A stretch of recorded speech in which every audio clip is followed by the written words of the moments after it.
Io, Marco Stanuovo Polacco, Presidente della provincia di Belluno, giuro di osservare lealmente la Costituzione italiana.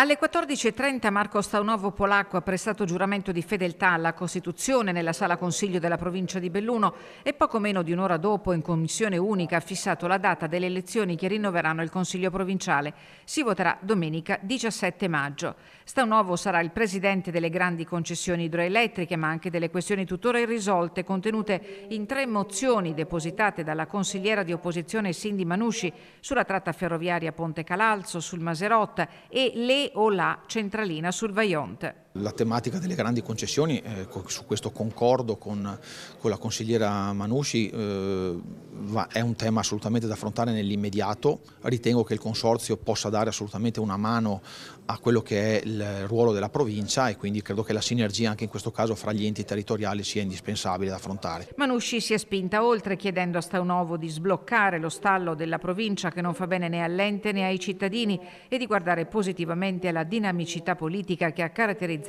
il mandato del Consiglio provinciale uscente. Ritengo che alcune tematiche vadano affrontate insieme e possibilmente trovata una sintesi, magari con visioni diverse di partenza ma poi con una sintesi definitiva su alcune tematiche. Su altre tematiche ci saranno delle inconciliabilità e quindi andremo avanti con ognuno per la propria strada a maggioranza come la democrazia vuole. Chi proprio ha voluto marcare la distanza è stato il consigliere di maggioranza Alberto Peterle in quota Forza Italia.